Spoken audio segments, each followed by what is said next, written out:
So we're going to set up a relatively complex site development and related processes here where there's a land use permit and we go through the process of approving that, and then there's a site development application and permit also, and we have a process here that we're going to go through reviewing the various plan documents, and then we're going to issue the development permit and go into inspection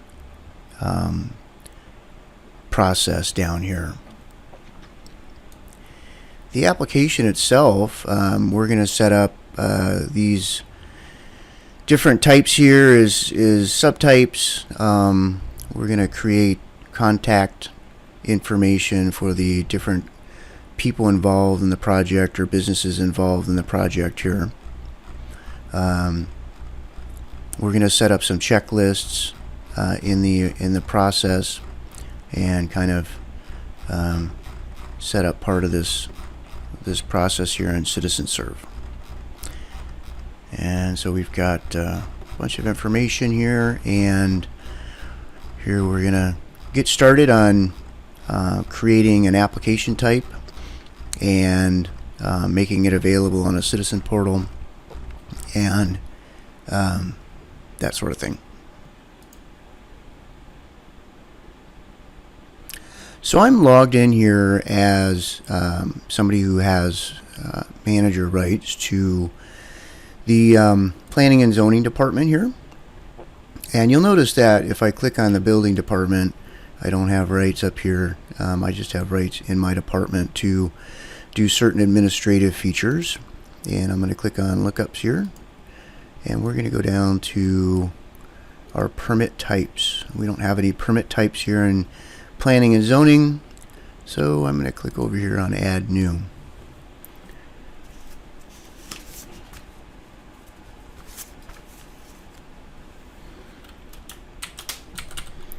And our application is a land division application. And we can say that this expires in 12 months. You can set the time that it takes there, and I can set up a prefix for the numbering scheme for the applications. I'm just going to call it the LDA. And we can set up, this is a development application, and that will show up as development applications on the Citizen Portal, which is a separate kind of configuration. One of the things you can do with permits in Citizen Serve and all the drop down list boxes and activity types and all that sort of stuff is you can keep them in your department only, or you can share with sub-departments. So if I set something up here in the main jurisdiction, I can inherit it into all the sub-departments if I want to. Or if I have a sub-department within planning and zoning, I can have it either go into those sub-departments or not. That way each department can have its own permit types, activity types, different choices in the drop-down list boxes, different review comments set up, different code enforcement types of violations and stuff like that within their department, or they can share it. So let's go ahead and click on save here, and that saves the application for us.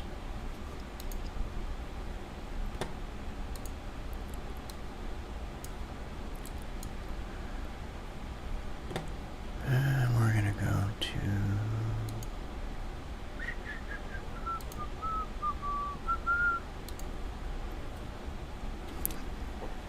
and this is after we save that, we've got an opportunity to select some options here for our permit type, and one of them is to allow the applications online. And I'm going to go ahead and select that. And then there's allow applications to be tied to an existing file. So this is if I'm doing an electrical permit on a new house or something like that, that I want to have it all under one project. So we'll leave that blank for now because this is a land division application, and it's probably going to be the main application in the development project that we're working on, and we may not associate it with another one.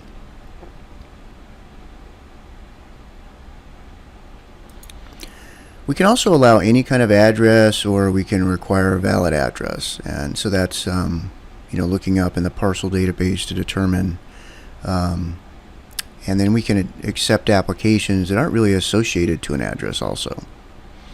But I'll say allow any address here. So after we set up an application and we've selected some of these options here, there's also an ability to set up different subtypes, and we'll go ahead and do that now.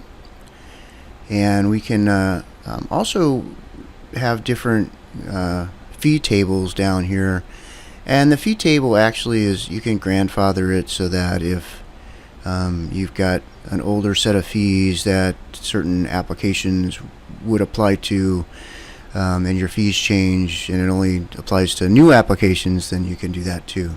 So we'll go through the fee table here later.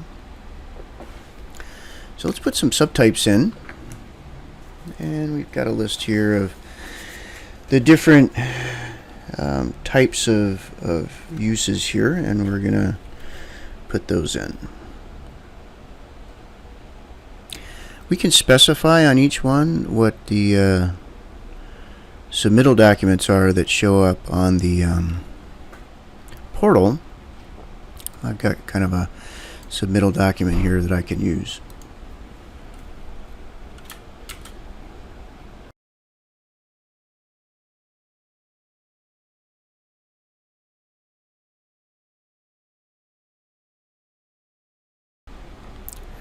So now we have all these entered, and they're going to be our subtypes, and we can use those in the fee calculations and stuff like that.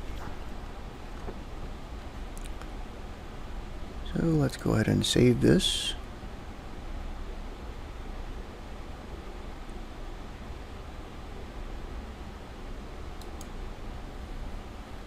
And here we've got our land division application set up, and again the department owner is planning and zoning. So the next thing we really do with CitizenServe is we build the application, and that's done here in Customs. Basically, this is an ability to create custom fields for the application and then determine the formatting. And there are formatting custom fields so that you can set up different sections of the application and really use full HTML in developing the application. So we can set up links to other systems and use HTML, making things bold or red or anything like that. So let's get started on setting up this application. And again, the application itself for this particular application example that we're doing is, after we set up the subtypes here, we're gonna create a spot for the applicant representative, primary owners. We can make these required fields or not required fields in the system, and then we're going to enter some property information here, and then we'll go from there.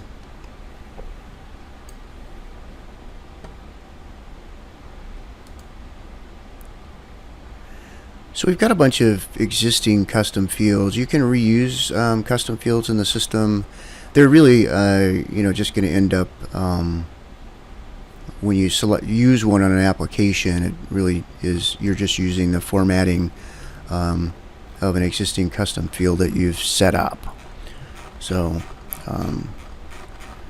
but we're going to get started here. We're going to set up a table.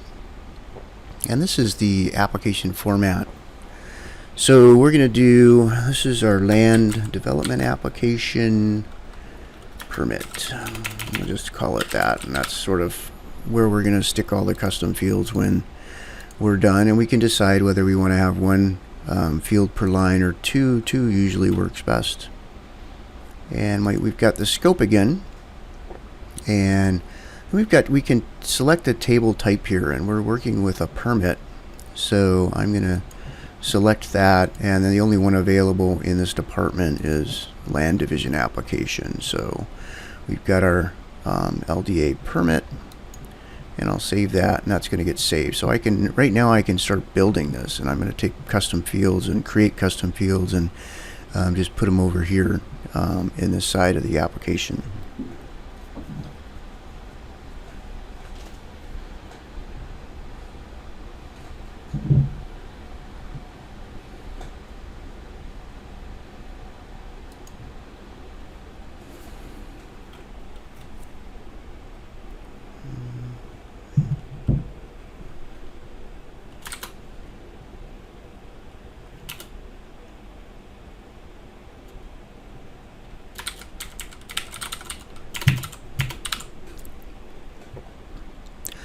By default, the field description here is going to be bold. If I want to unbold it, I can unbold it with HTML.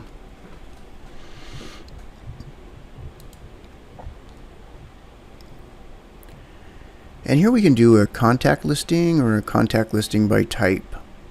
Contact listing by type is, for example, if you want to only put a contractor in there, or maybe only a plumbing contractor, only an architect, those types of things. I'm just going to do contact listing. And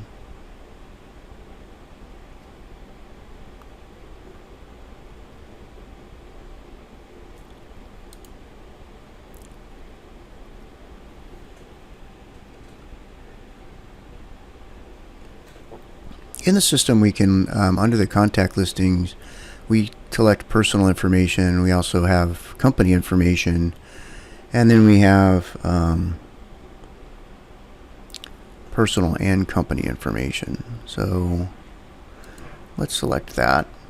And we can decide on the portal how we want to display this field. And we're taking applications, so we're going to say that we want this to be editable. But we could say, well, we don't want to display it on the portal.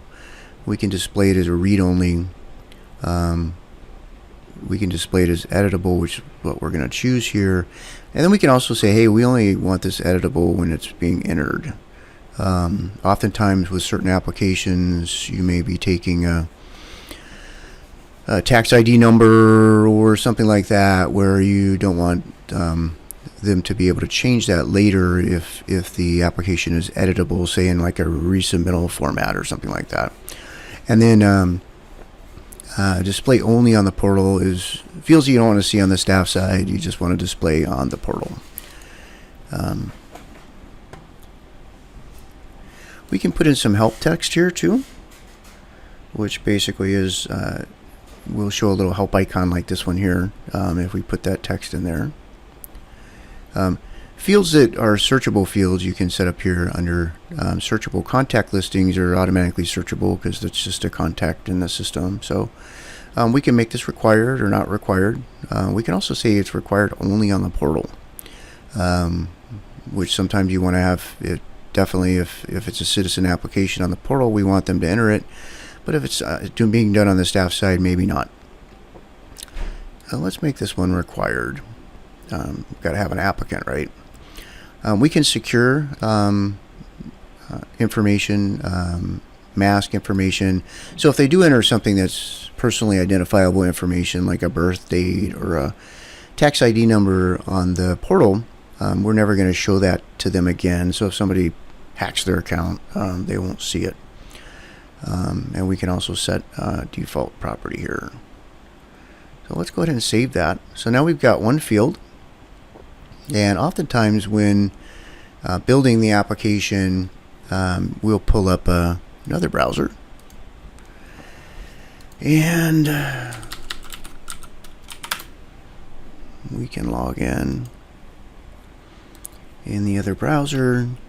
And all the configuration in Citizen Serve actually happens on the fly. So if I go in here and I'm just going to log in as the same person.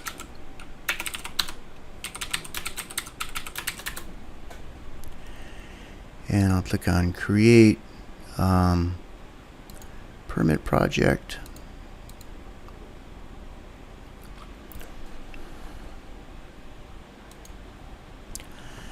So I need to set up a file type in CitizenServe, and these are different types of files in the system that can have custom fields that are in addition to the custom fields that might appear on an application. So these are sort of project related types, and so I've got in this department here, in my planning and zoning department, I've got a land division application we've been looking at.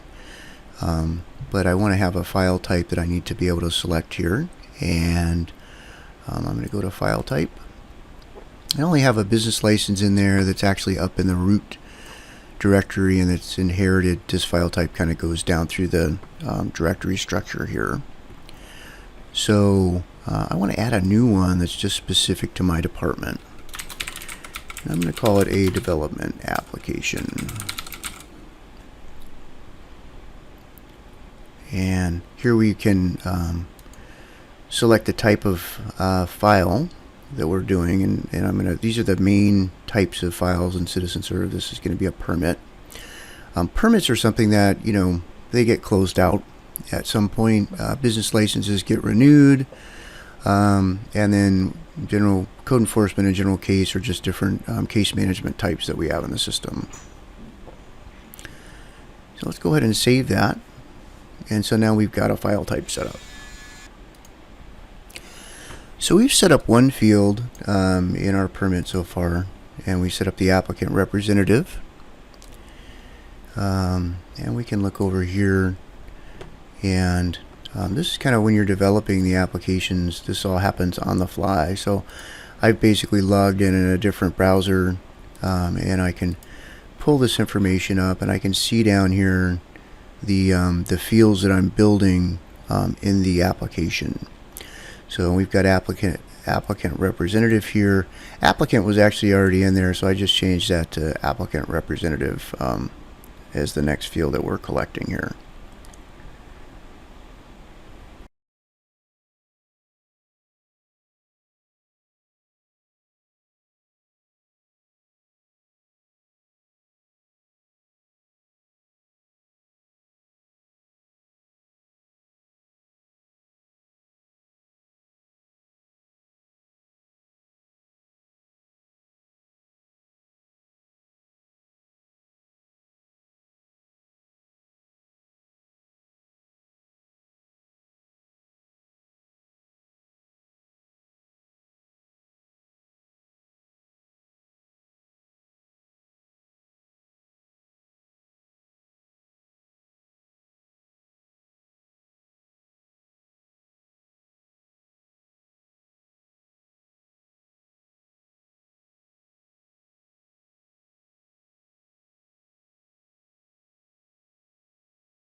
So we've added a bunch of fields here, custom fields. We made them all required, and we put some help on this one here. There's a lot of formatting features too in setting up the application, where we can use HTML and set up headers and different sections. We'll kind of skip over that for now. What we're going to do now is we're going to actually set up the submittal documents on this application. So we've got the application here. We kind of set up this area here where we're going to collect these fields. Looks like they're all required. We could add a header if we wanted to, as I mentioned, and we can control the formatting with HTML. Now what we've got down here is we've got a list of submittal documents. We've got the application form, a checklist, written statement, some site analysis information that we want, some clean water services documentation, probably for some environmental review, of the usage and stuff like that. So we're going to add some of these documentation requirements in the application, and let's go through that now.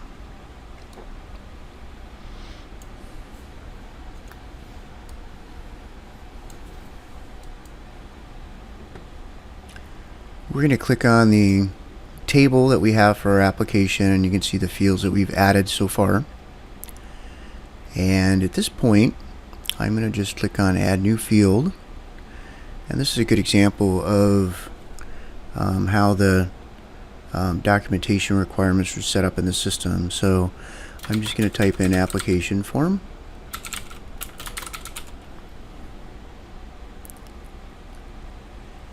And we can select here what kind of documents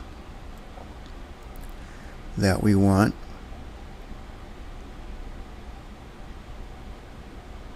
We're doing a document attachment. And here we can set up the different types of documents that we want to include. We can say it's only a single file, or we can say multiple files. That allows the user to upload, if they want to upload a dozen documents under that one submittal requirement, they can. We'll just say that we're going to take a PDF only here. And we'll put some help text in there. I'm just going to copy this off their form. So now we've got some help text here that we can put in. And this looks required too, so we're going to put that in there. And we'll click Save. And here we've got the application form. I'm going to save this. And so if we go back to our form as it's being built, again, this is all dynamic. So your system's live when you're creating the applications. Usually when we do the setup, we're just right in production using the system. So here we've got our other fields that we put in here, drop down list boxes and stuff, and we're going to have this application form, and this is the help that we provided from on your documentation here. So you can upload these documents, and these are also available on the portal, so that ideally you want the applicants to upload these documents and you don't have to do it yourself. So I want to set up a section here to put my submittal documents, which we started here. So let's take a look at using some formatting information in the table. I'm going to go down here and say I want to add a new field. And we're just going to say that we want a header.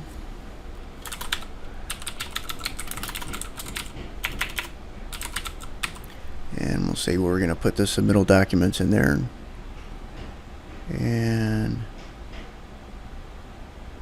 we'll click on Save, and I'll just move that up.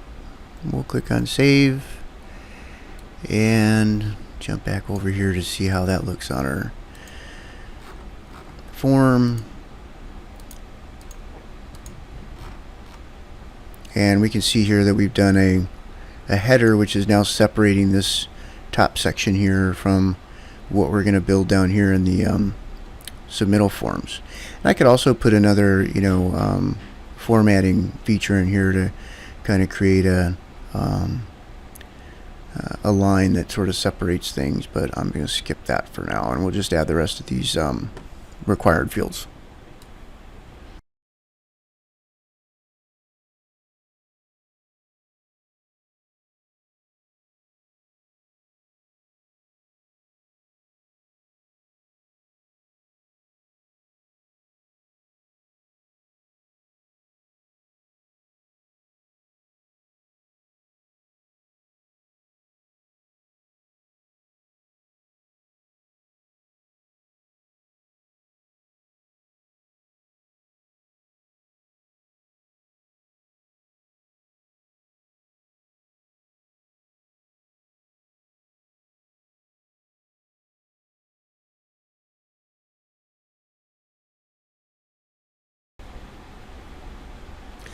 So we've been working on setting up a permit here, and we've got the information here, the custom fields that we have on this land use permit. And if we take a look over here, we can watch the form being created in this other browser here. So as I'm working on this form, I can add things, and I've kind of set up a separate submittal documents here. But as I'm looking at the old paper system, we've got a little section here on site analysis information. And so we want to have a section here for these fields, and then maybe a documentation requirements that maybe it allows multiple documents to be uploaded as part of the site analysis information, because we may have more than one document that's required. So let's get started on setting up this section here, and we'll start out with creating another header. We've got submittal documents here, and again, we can name that anything we want. But what I'm going to do here is I'm going to set up another header, and we're going to just go down here, add new field, and we want the header to be bold, and we'll make the information non-bold in the form here, and we'll just call it site analysis information. And this is going to be a header. We don't really have to enter any other information here. This is going to start our header for us. Again, we can click on save, and I go over here and preview it if we want. Jump down here and see what this looks like. So now we've got the site analysis information, and we're going to make those non-required fields. I'm not sure if they're required or not, but we'll just try that out.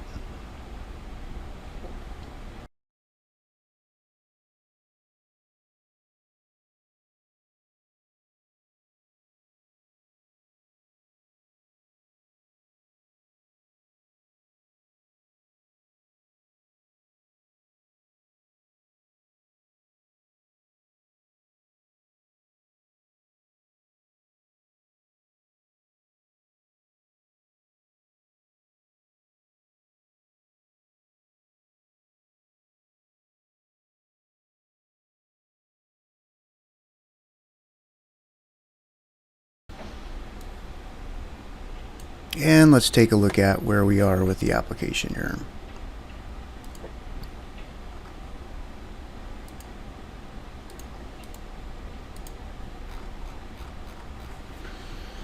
So we've got the submittal requirements. Now we put in this site analysis information, and we probably want to add submittal requirements down here by the site analysis information. So we'll go ahead and do that.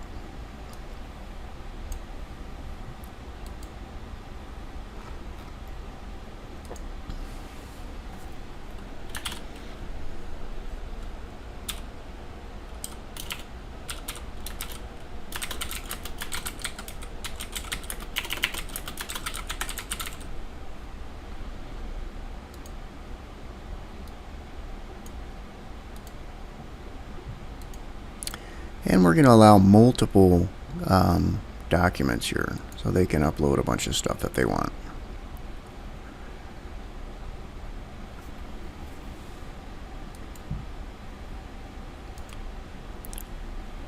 And we'll take a look at that.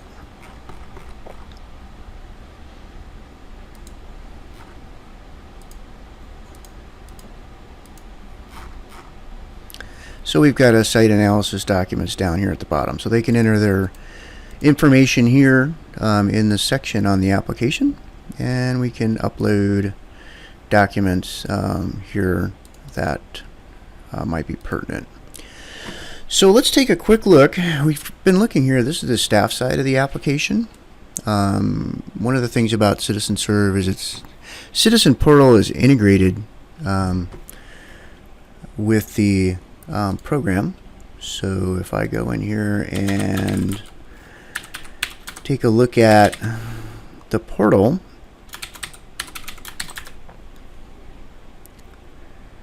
I'm in the administration section here, and if I've got the portal here, we do have a development application section here where you can do a lot of different things. You can modify the pages in the HTML. It's very, very flexible. But the coolest part is that these applications will just show up, and I've got an account here. And so as I'm building this, if you want to make a change to an application, it's just automatically there on your website. You don't have to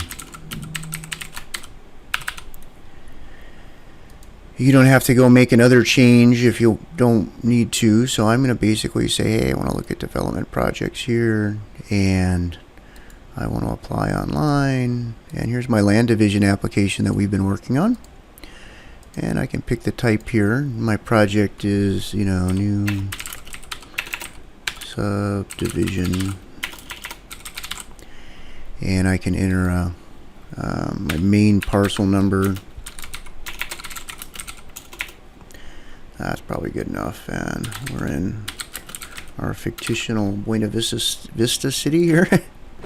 So we're going to pull this up, and here's our online application. This is the application that is on the portal. It looks a little different. The formatting's a little bit simpler.